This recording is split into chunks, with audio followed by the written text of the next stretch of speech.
Hoje iniciamos um novo ciclo. Novos tempos. E eu acredito profundamente, convictamente, que este novo ciclo começa em Lisboa, mas não vai acabar em Lisboa.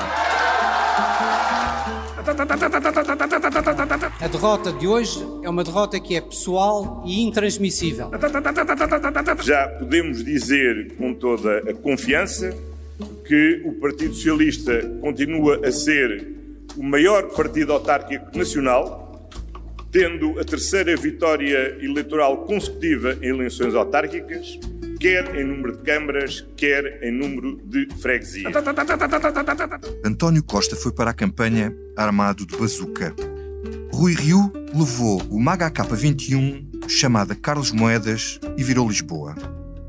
Improvável, impossível na véspera, inesperado no dia, a realidade de hoje. O sistema não tremeu, mas Carlos Moedas fez tremer o PS. Resta saber se o novo ciclo que ele anunciou é um novo ciclo para o PSD, Rui Rio e a direita, ou se é um novo ciclo a que ele próprio quer dar corpo nos próximos anos. Estaremos cá para ver. Esperamos nós. Do outro lado, o PS. Fernando Medina e Rui Tavares. Incrédulos. Fernando Medina já tinha deixado fugir a maioria absoluta em 2017, agora perdeu a Câmara e perde também o slot da oportunidade para ser secretário-geral do PS, ou se agora fosse lá mais para dentro. O darwinismo político seleciona a espécie entre vencedores e perdedores. Neste ecossistema, os ganhadores sobrevivem e quem se adapta são os derrotados. E Medina vai adaptar-se em que versão? Irá para o governo? Já falamos disso. As autárquicas são sempre as eleições que permitem inúmeras leituras e interpretações, já causaram crises maiores e menores, quedas de governo e de lideranças. Desta vez são aviso ao PS, a António Costa e ao governo. O PS pode continuar a ser o maior partido autárquico, mas perdeu a joia da coroa em Lisboa e o cetro da Associação Nacional de Municípios em Coimbra. E perdeu muito voto urbano, mesmo em concelhos onde venceu, como em Sintra ou na Amadora. Rui Rio e o PSD ganharam a noite, vitórias em Lisboa, Coimbra, Funchal, Porto Alegre e Barcelos. 26 câmaras ganhas ao PS e um resultado líquido de 16 câmaras. E o PCP? Os comunistas continuam a ver a sua base de apoio diminuir, estão com 19 câmaras, há 4 anos tinham 24, há 8 eram 34. A linha é evidente. Será este ano que Jerónimo de Sousa passa o testemunho a João Ferreira? E será mesmo João Ferreira? Mas o melhor é passarmos ao debate. Estamos a gravar este episódio da Comissão Política ao fim da manhã de terça-feira, dia 28 de setembro. Eu sou o Vítor Matos e tenho aqui nesta sala um belo painel para comentar os efeitos colaterais destas eleições. O José Manuel Mestre, o jornalista da SIC, que acompanhou a campanha do PS e apanhou com todos os disparos de bazuca de António Costa. Olá, José Manuel. Olá, bom dia. Rita Diniz, a jornalista do Expresso, que apanhou com os disparos de Rui Rio contra António Costa. Olá, Rita. Alô. E a Rosa Pedroso de Lima, a Rosa Pedroso Lima, a jornalista do Expresso, que apanhou com os disparos do próprio Jerónimo de Sousa contra o Expresso e contra a SIC durante a campanha. E damos o peito às balas, olha o dia. Exatamente, Rosa. Olá, Rosa. E o David Diniz, também, diretor adjunto do Expresso, e que dispara comigo todas as semanas rajadas de comentarismo político nesta comissão política. Olá, Ora, David. viva, Mato. Viva todos. Então, vamos começar por ti, Rita. A pergunta é muito simples. Como todas, de resto. O que significam estes resultados e vitória inesperada de Carlos Moedas em Lisboa para o PSD e para Rui Rio? Pois, eu acho que o que nós assistimos na noite de domingo foi uma vitória de tal forma inesperada que se tornou uma vitória enorme, não é?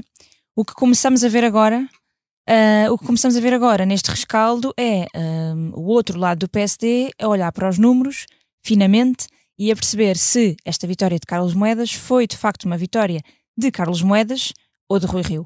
E aí, quer dizer, eu acho que haverá análises para todos os gostos, ou até outra, se isto foi uma vitória de Carlos Moedas ou uma derrota de Fernando Medina. Os números vão Já ser... lá vamos a isso. Exato.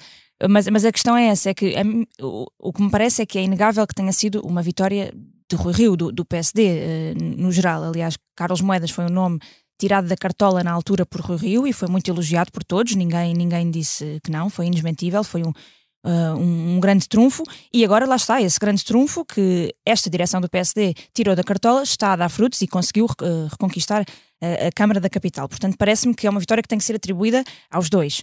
Mas, claro que o que vai começar a acontecer agora é todas essas leituras finas vão começar a ter dois lados. Portanto, se isto foi uma vitória apenas de Carlos Moedas, pessoal e intransmissível, como disse Fernando Medina, no caso da derrota dele, é muito curioso porque no dia a seguir à noite eleitoral, portanto segunda-feira, Carlos Moedas foi cumprir uma promessa feita, foi almoçar com os trabalhadores de higiene urbana. Exatamente, com os trabalhadores da higiene urbana da Câmara, e disse isso mesmo, disse um bocadinho diferente do que tinha dito no domingo, disse que esta vitória não tinha que ter leituras nacionais. Mas ele primeiro anuncia um novo ciclo político. Tu achas que esse novo ciclo político é o novo ciclo político do PSD ou o novo ciclo político dele? Ou dá para as duas leituras? Dá para as duas leituras, até para a terceira, que é um novo ciclo político na lógica do PS estar a desgastar-se, do governo de António Costa estar a começar... É o tal fim de ciclo interminável. Exatamente, mas que estava a ser pré-anunciado há tanto tempo e nunca se via nada. E agora começou-se a ver. Começou-se a ver alguma coisa. Portanto, pode ser por aí. O fim de ciclo, o início de um ciclo para ele, claramente também, porque ele fica como um ativo muito importante dentro do PSD, mas não parece que seja para já, porque claro, sim, apesar de toda a dificuldade que ele vai ter a governar a Câmara, não irá desistir, claro. Não sei se haverá intercalares brevemente, por toda para a dificuldade. Futuro, como diria Pedro Passos Coelho, claro. Para o futuro, vamos ver, mas que ele fica como um ativo muito importante no PSD, isso é indesmentível. José Manuel Mestre, tu acompanhaste o PS. A derrota do Fernando Medina não era esperada. Até que ponto isto afeta o partido? E se tu sentiste dentro do PS já gente preocupada e desesperada com este resultado, a antecipar um fim de ciclo ou um novo ciclo? Ficaram muito preocupados, sobretudo porque não estavam à espera. Aquela rajada chegou só às rajadas da HK 21. Só 21, porque estamos em 2021. Só chegaram lá naquela noite e foi muito, muito pesado. Eu acho que o partido ficou muito preocupado. António Costa ficou em choque. Ele não estava à espera nitidamente disto. Eu acho que a vitória é de dois protagonistas só para completar a Rita e para discordar dela. A Rio foi no barco. Mas a vitória é de Moedas e é de um outro protagonista que ninguém fala, que eu acho que convenceu Carlos Moedas a avançar. Carlos Moedas tinha muitas dúvidas. Foi Marcelo Rebelo de Sousa. Bom. Que lhe terá dito: olha, está a ver, eu em 89 perdi, vi onde ele chegou, fui líder do PSD, não fui primeiro-ministro. Isso é muito bom recordar. Isso é bom. Estou aqui e o senhor pode ter tudo e pode perder. E Carlos Moedas não foi. Acho que o maior surpreendido ainda foi Carlos Moedas. Eu acho que Carlos Moedas não estava à espera de ganhar aquela noite. E depois veio tudo porque ninguém estava à espera que a HK21 atingisse daquela maneira. E a cara de António Costa, fechada por trás da máscara, as palmas que ele batia num sentimento de como é que isto aconteceu? Que raio se passou? São mais fortes ainda do que as de Fernando Medina. Não te sei dizer e responder à tua pergunta, que é o que é que isto vai provocar no PS. Se calhar foi um banho de humildade que pode levar a uma grande mudança. E se calhar vamos ter António Costa a fazer a remodelação, depois ter o orçamento aprovado, quer dizer, no se calhar Parlamento. Vai ter um Fernando Medina para reabilitar num lugar do governo que há de ser, dessas coisas todas que iremos falar mais à frente, não sei se... A primeira sem IFAN ministra que me veio à cabeça de repente foi a Ministra da Segurança Social, do Trabalho e da Segurança Social, porque é a cara dele. Mas não sei, veremos. Mas isso era voltar atrás, porque ele já lá esteve como secretário de Estado. Exato, então o Vieira da Silva passou o tempo a voltar atrás e a ser sucessivamente. David, tu estudaste os números de Lisboa, escreveste um artigo muito interessante no site Expresso sobre isso, e posso fazer esta pergunta porque não é exatamente isso. Tu, interpretando o que tu escreveste, dá a ideia que foi Medina que perdeu e não Moedas que ganhou, no sentido em que Medina perdeu mais votos do que os votos que Moedas ganhou, não é isso? Não é só isso. Vou por partes. Primeiro, Fernando Medina claramente perde, isso é absolutamente inequívoco nos dados. E um dos dados mais interessantes, quer dizer, para além do número, que é estrondoso, ele perde 25 mil votos em 105 mil que tinha. Portanto, é de facto uma queda assombrosa de Fernando Medina. Há um segundo dado em cima disto que mostra que há de facto uma enorme desmobilização em torno de Fernando Medina, que é, olhando para as freguesias, o voto em Fernando Medina desvanece, desaparece, ele é abandonado pelo voto que tinha sido mais socialista e que tinha entregue um bom resultado há 4 anos. Portanto, há uma desmobilização do seu próprio eleitor, é o mais perto que conseguimos de chegar aí.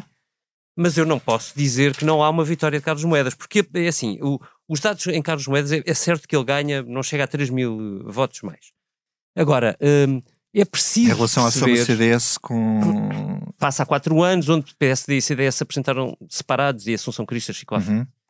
Agora, é muito importante acrescentar a isto, a este cenário, que Carlos Moedas concorre num cenário em que seria natural ele perder votos. Porque ele apresenta-se com o CDS e PPM, enfim, aqueles muito pequenos que pouco contam, mas aparecem subitamente nestas eleições Iniciativa Liberal e Chega. Exatamente. E, portanto, Carlos Moedas tinha muito para perder nesta eleição. Não era desmobilizar, era acabar a perder na soma total dos fatores. E não aconteceu isso. O que ganha é suficiente para ultrapassar Fernando Medina na eleição. Ponto 1. Ponto 2. Ainda assim, Iniciativa Liberal faz 10 mil votos e Chega faz 10 mil votos. E isto significa que a direita toda mobilizou de facto muito mais. Só que, e isto é tão interessante do ponto de vista de leitura nacional para a frente, a direita toda junta mobiliza de facto muito mais, mas divide-se.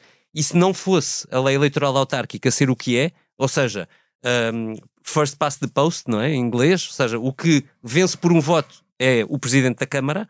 Se estivéssemos a falar de eleições para a Assembleia da República e, portanto, para o Governo, Carlos Moedas não seria Primeiro-Ministro com este resultado. E isto vai ter... Isto vai obrigar muito a direita a pensar, aliás, não seria, seguramente sem o Chega não seria, e com estes resultados transpostos, mesmo assim seria dificilmente Primeiro-Ministro.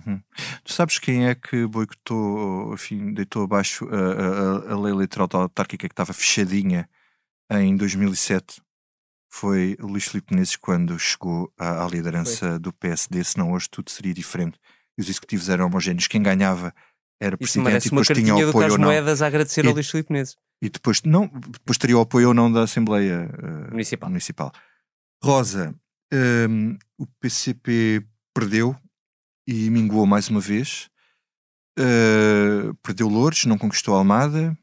Eu queria que tu explicasses aqui 2 ou 3 vetores que me parecem muito importantes na campanha do Partido Comunista. Primeiro, para colar a Lisboa o resultado de João Ferreira, que até o próprio António Costa sublinhou que foi buscar votos ao PS, e por outro lado depois a campanha nacional de Jerónimo de Sousa, que é uma campanha muito atípica, isolada, e que é possível compreender porque é que o PC fez uma campanha dessa. Bom, é tudo muito atípico e desde logo o facto de o PCP, o secretário-geral, ser o único partido nesta noite eleitoral que assume uma derrota. Os comentadores são habitualmente... E o Bloco no dia seguinte, pronto. Sim, mas o Bloco não tem expressão autárquica e, portanto, também não pode... não corre tanto risco. E nós habituámos a dizer que o PCP diz sempre a mesma coisa. Nas noites eleitorais vê uma vitória onde não existe. Nos últimos anos também, está sempre a assumir uma derrota. É sempre a mesma coisa. Não. Erro. A única vez... A inversão foi precisamente em 2017. Um baixo resultado aquém das expectativas é uma mudança do discurso do PCP que convém assinalar. Pronto, quando muda, também é para mudar, ao contrário de todos os outros partidos que viram pequenos focos de vitória. E tens razão. Em Lisboa, como no Porto, o resultado de João Ferreira e de Hildo Figueiredo foram acima de há 4 anos. Agora, o PCP tem um problema que é de erosão eleitoral que eu tendo a explicar também como uma mudança profunda da demografia e sociológica da sociedade portuguesa. E, portanto, o PCP está a travar com as mãos o vento de mudança sociológica. Isso é claro em Almada, para além dos eventuais erros táticos de colocar em Dores Meira vinda de Setúbal, descontando ou desvalorizando, por exemplo, uma coisa tão simples como as rivalidades locais. Os almadenses e os setubalenses têm identidades próprias e antagónicas. A Almada sente-se muito mais próxima de Lisboa do que Setúbal. O charroque é um peixe do Sado, não um peixe do Tejo. Whatever. nem entendi, mas tu depois traduzes. Mas os golfinhos já vieram do Sado para o Tejo. E o choco ferrito também já está. Os tubalenses são charrocos, não são golfinhos. Está em todo o lado. Pronto. Bom, entrei aqui num campo minado porque eu não... Mas isto para dizer que sim, há uma parte que é a responsabilidade, se quiseres, de uma campanha que também ela foi atípica e tirou de Jerónimo de Sousa aquilo que ele tem de melhor para dar em campanha, que é o afeto, que é a rua, que é a presença, que é o contacto. Mas porquê é que eles o tiraram? Isso é por causa do Covid? É porque não queria te perguntar do orçamento, da Almada, da derrota, de... Também isso oficialmente é a questão do respeito escrupuloso pelas regras sanitárias. Acho que o PC Hélas. E, portanto, tudo era em ambiente ascético, quase. Só houve uma arruada. Um comício em espaço fechado onde não estava garantida a segurança, quer dizer, a distância de 5 metros, que foi na Voz do Operário, e foi no último dia de campanha. E, portanto, há isto. E há também a necessidade de poupar Jerónimo. Quer dizer, há aqui um elefante na sala. Jerónimo de Sousa tem 74 anos, é uma figura absolutamente incontornável da história da vida do PCP, mas também da democracia portuguesa. Mas, quer dizer, nunca Álvaro Cunhal andou aos encontrões nas arruadas, quer dizer, desta dimensão, com uma idade destas. E, portanto, acho que há aqui Achas que é para breve? Está para breve a passagem do testemunho? Ou tens aí uma folha de chá que é para nós lermos? Eu acho que há sinais. Agora, como sabes, no PCP, a mudança de secretário-geral pode não passar por Congresso. Pode ser no em Comitê Central. É o Comitê Central que o escolhe. Também, não é o Congresso que escolhe, é o primeiro Comitê Central normalmente que o escolhe. Exatamente. E, portanto também pode ser outro a seguir. Pode ser o Comitê Central. Não há sinais. Jerónimo negou isso e respondeu claramente que não seria a sua última campanha eleitoral e que essa questão não está colocada em cima da mesa. Vamos ver. Bom, pode não ser em cima da mesa, pode ser na cadeira, pode ser onde eles quiserem. Rita, hoje o Paulo Rangel escreve um artigo no Público a dizer que está a analisar os resultados das eleições, que não é já este o momento, mas de certa forma deixa também um perfume a programa eleitoral onde ele se quer distanciar do Rio. Portanto, ou seja, a disputa não se vai fazer com base tanto nos resultados, mas com base em estratégias diferentes para o partido, em estratégias políticas e até ideológicas. Como é que isto lança, este resultado eleitoral, como é que deixa, que espaço é que deixa aos challengers e como é que tu achas que as peças se vão arrumar? Claro que o espaço fica mais curto, não é? As pessoas todas pensavam que o Rio ia ter aqui um resultado pouquinho e na verdade esta vitória em Lisboa faz com que não seja... É impossível dizer que é pouquinho, porque fez figura, não é? Portanto, esse espaço vai ficar mais estreito, mas não acho nada que fique totalmente fechado. Acho que Paulo Rangel não tem margem para não avançar, já tinha dado sinais muito claros disso. Aliás, este artigo é claríssimo. Exato, este artigo também diz isso mesmo, diz que não é agora o tempo, mas também não tardará muito, do que me parece. A Comissão Política Nacional do Rio vai reunir-se esta semana, provavelmente, vai marcar um Conselho Nacional para breve, daqui a 15 dias, provavelmente. Portanto, é Rui Rio que vai decidir o ritmo, os timings, como é que isto se vai desenrolar. Ele tem vantagem em antecipar o Congresso ou em fazê-lo o mais tarde possível? Quanto mais cedo for, menos tempo têm os adversários para se preparar. Para se preparar, para ir buscar truque apoios, para se Do tempo mobilizar. das associações de estudantes, não é? Não é preciso muito... Exatamente, mas Paulo paciência. Rangel também não pode assumir este silêncio e assumir esta lógica de vou esperar um bocadinho muito tempo, porque também tem que ir buscar. Porque há aqui, lá está, falamos disto já várias vezes, há aqui um dado muito importante que é o eleitorado interno de Paulo Rangel é o mesmo de que Rui Rio, ou pelo menos é muito semelhante. A estrutura, estou a falar de estrutura do Porto, a estrutura de uma parte de Braga, há ali muitas figuras importantes no aparelho social-democrata que se colam a Paulo Rangel e a Rui Rio muito facilmente e que eram apoios de Rui Rio até aqui e que possivelmente vão agora virar para Paulo Rangel. A questão é... Mas vão virar com este resultado? Lá está, com este resultado eu acho que o jogo vai ser esse. Rui Rio vai procurar ir buscá-lo já, ou Paulo Rangel tem que o fazer já para eles não mudarem agora de ideias, porque na sexta-feira passada possivelmente já estavam do lado de Paulo Rangel e agora o que é que muda esta segunda-feira? É isso que ainda não percebemos muito bem. Rita, vamos ouvir este som do discurso de Carlos Moedas. Uma palavra àqueles que foram os meus estrategas políticos mais próximos. A Sofia Galvão.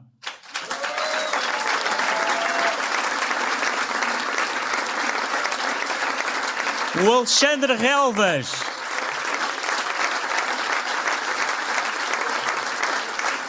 Miguel Morgado. O João Marques de Almeida. O António Leitão Amaro. E o meu querido amigo Nuno Moraes Charmento. O Carlos Moedas, que foi, digamos assim, alavancado agora por Rui Rio, os nomes todos que eles agradecem são nomes do pacismo.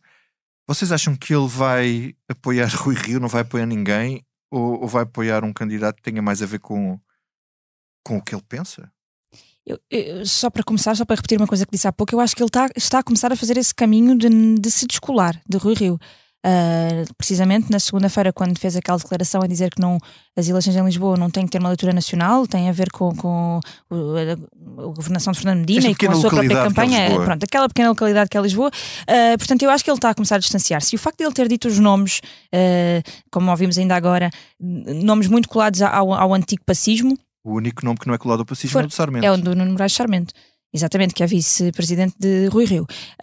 Mas o facto dele o ter feito ali tão explicitamente, que eu não estava à espera que o fizesse, é sinal de alguma coisa. Eu ainda não percebi David, muito bem.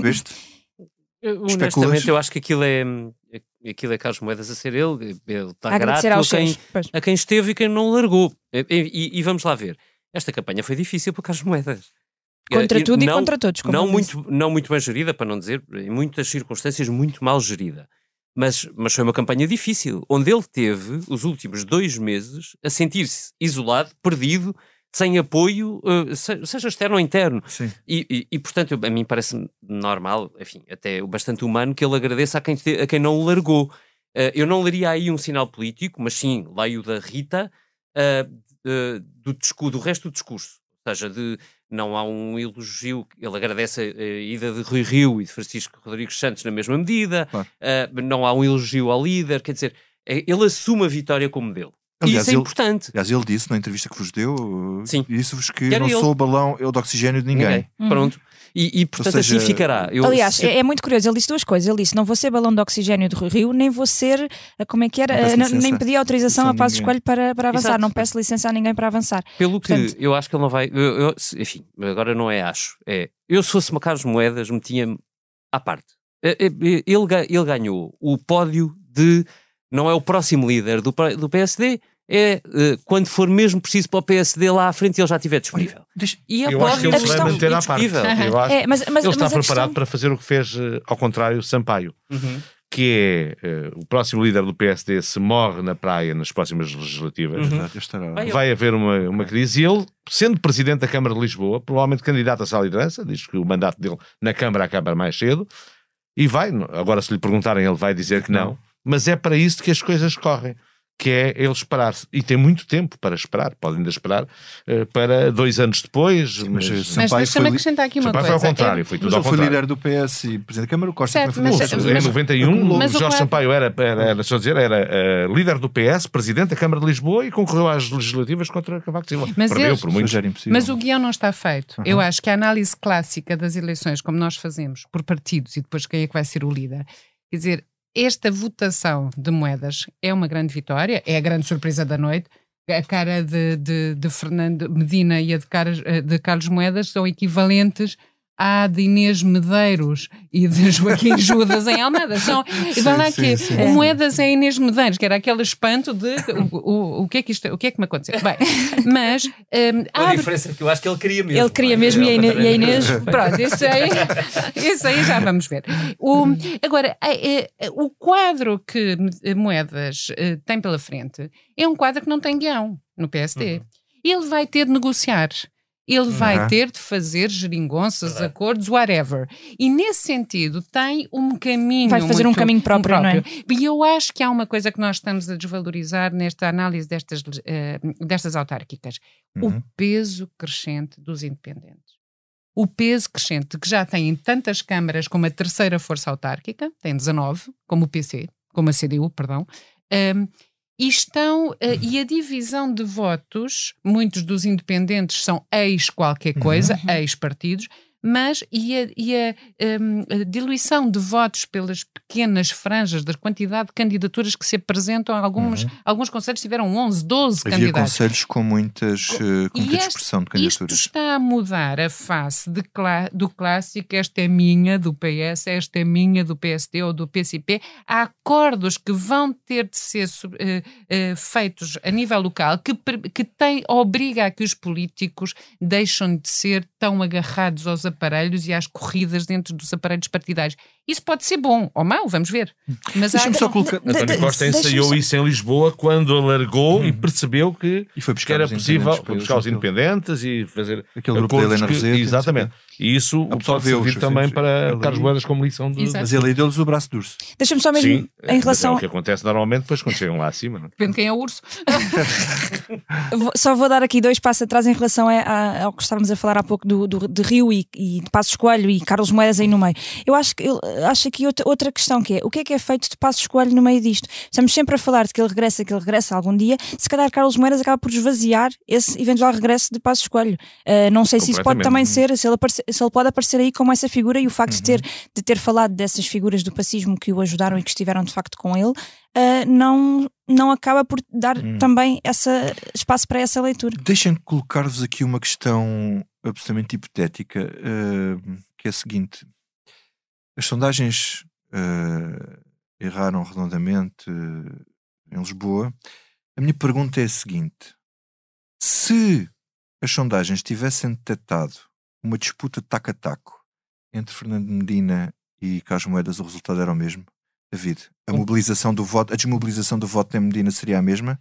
Não, acredito que fosse menor. Os votos na direita concentravam-se mais? Pois, mas é isso. O ponto é que tu não sabes qual seria o resultado final. O único dado dessa equação, que é mais ou menos fácil de prever, é Fernando Medina provavelmente conseguiria ter menos votos, portanto mais votos, do que efetivamente conseguiu. Agora, a mobilização em Moedas é uma incógnita. Portanto, podia ser maior, mas sabes lá quanto é que o apelo ao voto útil ia mudar alguma coisa. Mas eu acho que roubar ao PCP para o PS. Eu acho que teria mudado a campanha de Medina.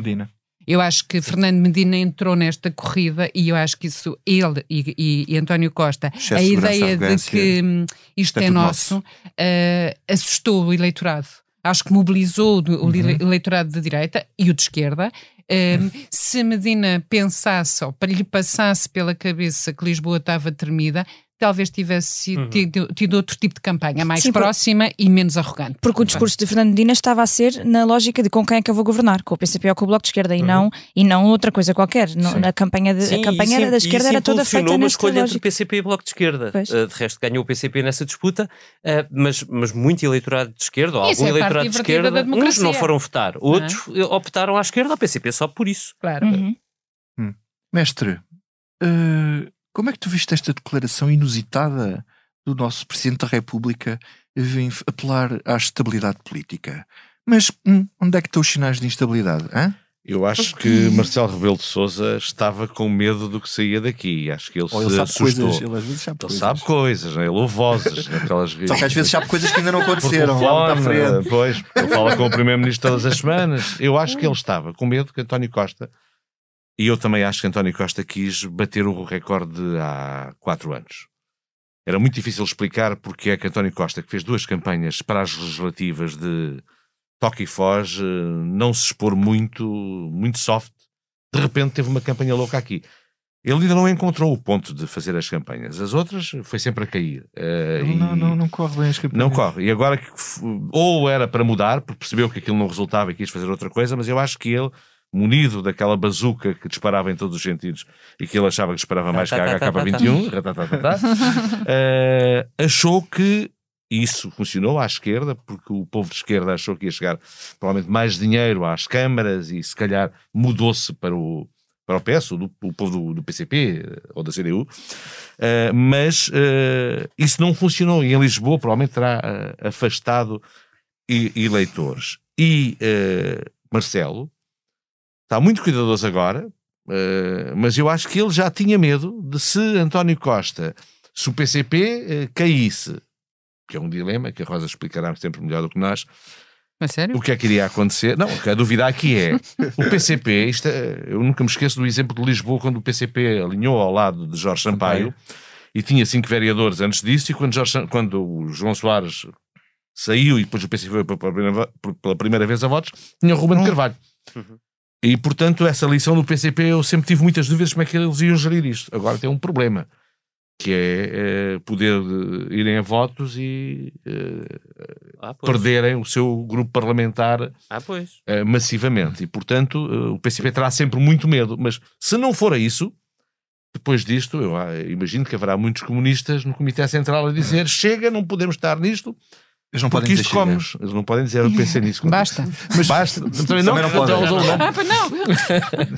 Mas para o PCP será muito... Tem que ter coisas de ganho muito de vulto. Mas deixa-me uma boa pergunta para a Rosa. O PCP está encurralado numa situação que é quanto mais perde, menos pode ir... A cada derrota eleitoral que soma, mais fica agarrado ao governo, no sentido de não poder deixar isto para ir para eleições tão depressa para ganhar algum tempo. Quer dizer, o truque agora é negociar duro para ter muitos resultados para apresentar, ou do outro lado Costa não pode jogar com o contrário para forçá-los a aceitar o que ele quer para não haver eleições? Pois, eu acho que é um jogo de enorme tensão entre António Costa e o PCP. Acho que está literalmente nas mãos de António Costa segurar o PCP, no sentido do próximo Orçamento de Estado dar sinais de que dá sinais de que atende a algumas das principais reivindicações do PCP. Que são ganhos de facto. Que são ganhos de facto. E que possam servir de prova de vida eleitoral ao PCP de que está a fazer qualquer coisa com... O problema é que isso depois não parece dar resultado e deve haver um debate imenso no PCP, que é depois o PS apoderar-se dessas bandeiras. Como é óbvio. E essas bandeiras levam o eleitorado comunista a mudar-se para o PS. E este é um medo de Marcelo Rebelo de Sousa. E por isso é que ele vem dizer... Mas tem que ficar em estabilidade, não pode haver, tem que haver orçamentos, não pode haver crise política. A questão é que a batata é muito quente e também o PS rebentar a bolha também não é fácil. Não poderá ser o PS rebentar a bolha diretamente. Exatamente. Com este resultado também não quero arriscar. E também esta campanha deu um sinal muito interessante. A democracia é de facto um sistema fantástico. É sim, viva a democracia. Viva a democracia. Pronto, isso aí estamos de acordo, não é ratatá. Boa, há aqui consenso.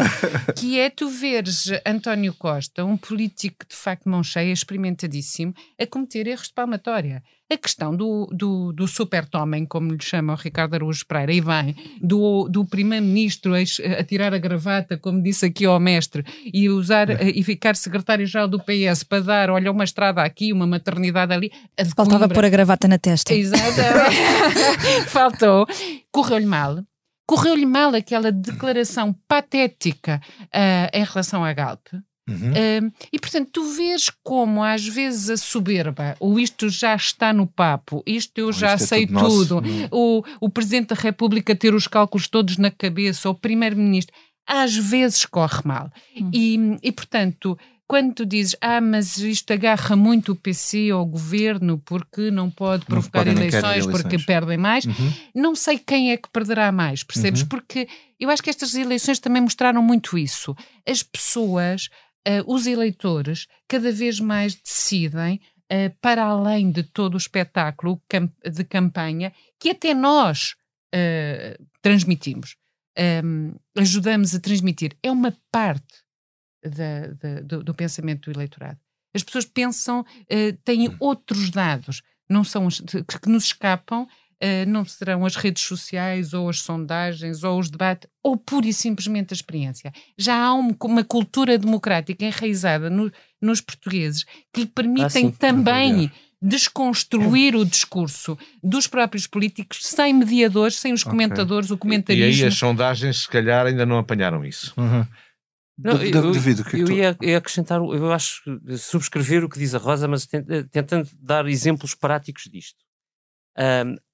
Nós falamos muito sobre isto são autárquicas e as quebra-cabeças de que leituras nacionais é que nós podemos fazer. E há uma espécie de padrão nas câmaras que nós conhecemos melhor, não é? E que também as que são mais populosas e, portanto, acabam a ser mais determinantes em legislativas, que é um padrão interessante. Ora, reparem, ver se isto me faz sentido. Há 4 anos o PSD levou Teresa Leal Coelho e o CDS levou Assunção Cristas e de repente ficámos todos muito espantados como é que Assunção Cristas tinha tido mais votos que Teresa Leal Coelho, muito mais. Dobro. E teve este ano, mas Teresa Leal Coelho foi uma catástrofe. Este ano o PSD causa uma enorme surpresa em Lisboa, mas com um nome que é muito forte. Quando o nome é lançado, não havia um comentador a dizer outra coisa que fosse. Carlos Moedas é um nome muito forte, até Medina o disse.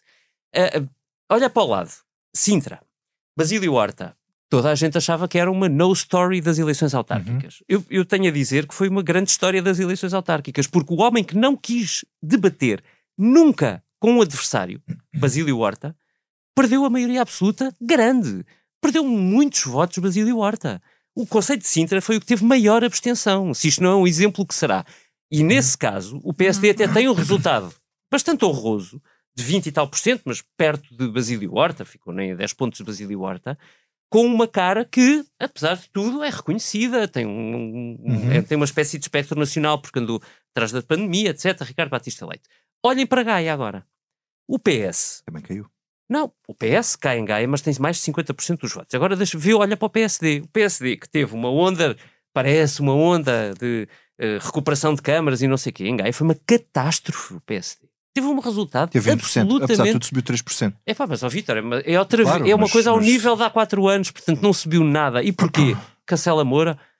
Porque é uma repetição, toda a gente sabia que aquilo não tinha dado, que aquilo não levava a lado nenhum, não mobiliza, não é novo. O caciquismo, neste caso, não há oposição. Sobre acho que há um padrão, isto era para dizer, eu acho que há um padrão, não é de mudança generalizada, lá está, estamos a falar de eleições locais, onde o PSD conseguiu ir buscar alguma coisa que fizesse mobilizar o seu eleitorado, o PSD efetivamente progrediu. Onde o PSD não conseguiu apresentar nomes que fossem fortes, olha Coimbra.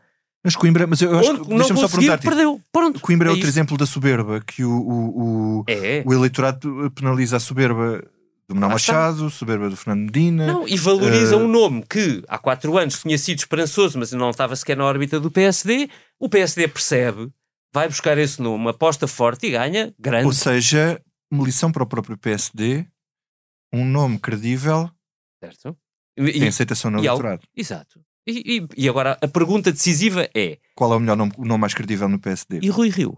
É isso? Eu não queria ser tão Mas específico. Rui Rio tentou apostar em nomes já da fora de Lisboa. Eu não digo que ele não consiga. Agora, o próprio Rui Rio ou alguém por ele. Eu não digo que ele não consiga. O que eu digo é Rui Rio precisa, com pão para a boca, de apresentar o PSD com a capacidade de mobilização que conseguiu em alguns concelhos.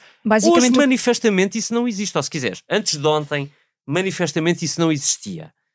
A partir daqui, há muito trabalho pela frente para que se possa chegar às legislativas com esse trunfo. O que estás a dizer é que, em contexto de legislativas, Rui Rio é a Teresa Leal Coelho do PSD e que será preciso ir buscar um Carlos Moedas? Não estou aí tão longe. Por exemplo, Assunção Cristas, quando começa a ir para a estrada, em Lisboa... Não, a Assunção Cristas era líder de um partido em queda, sabia-se lá o que é que aquilo ia ser. Ela teve Ela investiu um ano em campanha eleitoral. Sim. Rui Rio, mas estou a dizer isto, que é, Rui Rio não pode desaparecer para o gabinete dele durante os próximos 2 anos, se quer chegar a primeiro-ministro, porque se a estratégia é voltar ao mesmo que tinha... Agora não tem que desaparecer do gabinete nos próximos 2 meses Vítor, para ganhar o partido. Porque as últimas legislativas ele teve 28%. 28% Isso é não outra chega coisa. para nada. E estou a dizer ao mesmo tempo outra coisa, que é, o PS não se pode convencer que tem o poder na mão. Porque manifestamente fica provado que não tem. Manifestamente isso fica provado. Várias lições. Deixa-me Para colocar-vos todos os partidos, claro. uma questão ao contrário do que ela costuma ser colocada. E tem a ver com a abstenção e com aquele chavão da proximidade entre políticos e eleitos. Deixa-me pôr, a minha questão tem como base um preconceito que eu tenho, que é contra algumas soluções salvíficas do sistema, como os círculos uninominais, que eu acho que não salvam nada, mas pronto, são aceitáveis, que há muitas democracias respeitáveis que têm esse sistema. O sistema misto, mas como a alemã.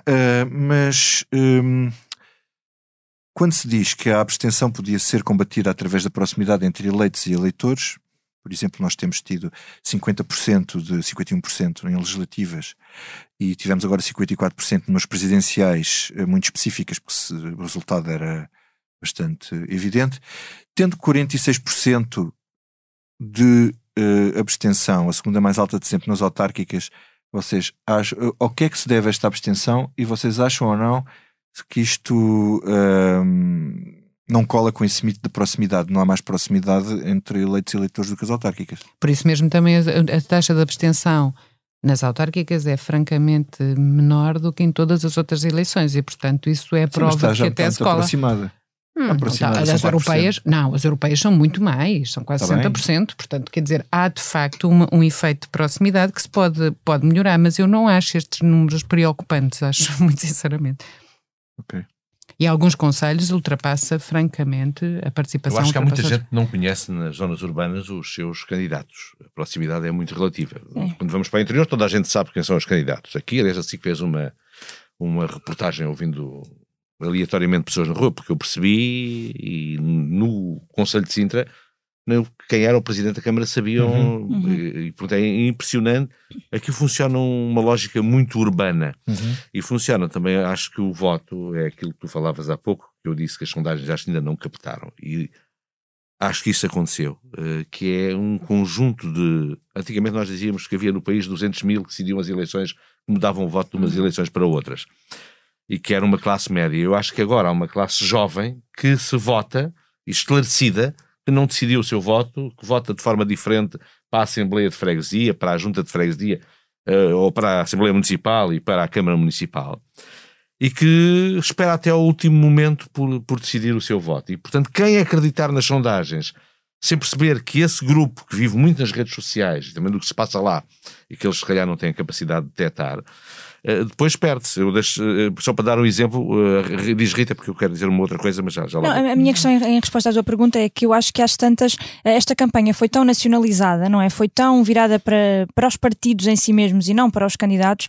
que acabou por também não ajudar. De que é que serve ser uma campanha autárquica ou uma eleição autárquica de proximidade se não há debates pelo menos acessíveis nas televisões ou pelo menos acessíveis aos eleitores sobre o que é que pensa o seu Presidente da Junta, o que é que pensa o candidato da oposição a Presidente da Junta, o que é que pensa de facto o candidato a Presidente da Câmara. Mas isso é uma mudança porque há a nível local. O que eu acho extraordinário e que nos escapa como jornalistas dos jornais generalistas e nacionais é isso. Em pequenas, os conselhos organizam-se, houve imensos debates entre presidentes de junta, entre candidatos a presidente da Câmara, e em muitos conselhos. Agora também houve ou foi só no interior? Pois, é que eu estou a falar nas grandes cidades, eu estou a falar quase enquanto eleitora, eu estou a falar nas grandes cidades. Mas eu acho que há uma realidade diferente entre mas isso o José Manuel Mestre tinha dito isso e eu concordo muito. Acho que há muita diferença entre as cidades pequenas e as cidades grandes. Nos grandes centros urbanos eu sinto que é quase, não existe essa proximidade do programa eleitoral, das ideias de facto de que cada um pensa. Portanto, não sei qual será a solução mágica. Deixa-me só dizer uma coisa sobre a questão da proximidade e dos erros de estratégia. Nós achamos que os grandes partidos têm uma estratégia muito importante, organizada, e não têm. Tu falavas da Galp. A Bazuca virou ricochete contra António Costa. A Galp virou ricochete contra António Costa. Sendo que é curioso, António Costa destruiu um dia de campanha inteiro quando às 6 e tal da tarde introduziu a Galp. Tudo o que tinha dado a fazer foi para o lixo nas televisões. António Costa, no último dia, vai a Viseu fazer um comício que era muito importante e fala fora da janela de aparecer nas televisões, porque uma ministra da Coesão esteve meia hora a discursar. António Costa foi ao lado de Medina. Pois. Meia hora em Viseu. Pronto, já percebi porque é que o PS teve um resultado catastrófico. Não é? Mas isto estamos a falar, não teve por causa disso, mas claro. a Foi excesso de janela proximidade. não a sabem aproveitar. Preocupam-se muito. profissionalismo. Ele foi ter com Medina no dia do Infarmed e apareceu lá e discursou, acabou a 7:45. Tinha uma dor, mas Às isto não foi porque 8:05 tinha uma dor estava a de dentes. acabar Fernando Medina. Ou seja, nenhuma televisão conseguia pôr em tempo útil um trabalho decente para aquilo. E a gente pensa que eles são muito profissionais E às vezes e não não são para são. eles próprios. Pois O presidente, claro. o candidato a ganhar a Câmara de Cascais é metido numa estação de comboio em Carcavelos e ninguém lhe diz qual é a carruagem onde vem o secretário-geral, e o homem teve que ir a correr, assim que mostrou, à procura da carruagem. Enquanto um partido desta dimensão não perceber, não for profissional, depois as coisas, se calhar está aí muito explicado o insucesso de António Costa nas campanhas eleitorais. Vamos ao que não nos sai da cabeça. Rosa, o que é que não te sai da cabeça? Olha, não me sai da cabeça a cara de Fernando Medina a reconhecer a sua derrota, porque eu acho que é uma cara que dignifica a democracia, no sentido em que a democracia é mesmo isso. Quem acredite que tem a vitória assegurada, quem não achar que a democracia se tem de fazer prova, tem de se dialogar, não se pode cair na arrogância e na soberba, não aprendeu nada. E, portanto, acho que é por isso. Não é o que não me sai da cabeça, mas acrescentar ao que a Rosa disse, que é de muito louvar o discurso de Medina, elogiando, em primeiro lugar, a vitória pessoal de Carlos Moedas. Isso é bonito e muito importante para a democracia portuguesa que isto entre, e também o de Carlos Moedas, que quando começa a ser interrompido no elogio a Fernando Medina, interrompe os apupos e diz, não, isto é mesmo para levar a sério, Fernando Medina merece o nosso cumprimento. Foram os dois bastante dignos, e é uma coisa dignos e de enaltecer a atitude dos dois. E eu não me sai da cabeça isto, o rosto da mulher de Fernando Medina, satisfeita pelo discurso que ele estava a fazer, pela forma como estava a assumir aquela derrota. Disto, Se calhar também. Isso é o que vamos ver. Mas já agora, para cortar, não me sai da cabeça uma outra coisa, que é hoje o Primeiro-Ministro veio anunciar uma 3ª dose de vacinas. É que a economia tem que funcionar e não me sai da cabeça que se não cumprirmos as regras sanitárias, nem com a 3ª dose, temos que ir para todo o lado, temos que ir ao cinema, temos que fazer funcionar a economia, mas não podemos esquecer um cuidado muito grande, senão estamos tramados. E só para saber, estamos aqui todos de máscara. Rita.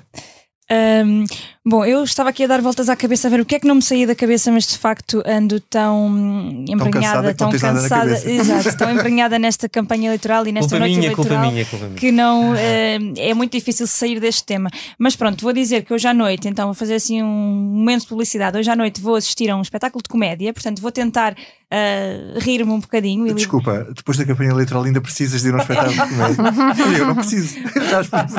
Mas tu privilegiado. Isso não. Até estreaste uma nova forma de memes. Mas pronto, vamos ver, vamos tentar desanuviar um bocadinho. É a Luana do Bem no Teatro da Barraca. Vamos desculpa, ver. Diz outra vez para as pessoas perceberem que foste Luana do Bem no Luana Teatro da Barraca. Sim. Muito bem.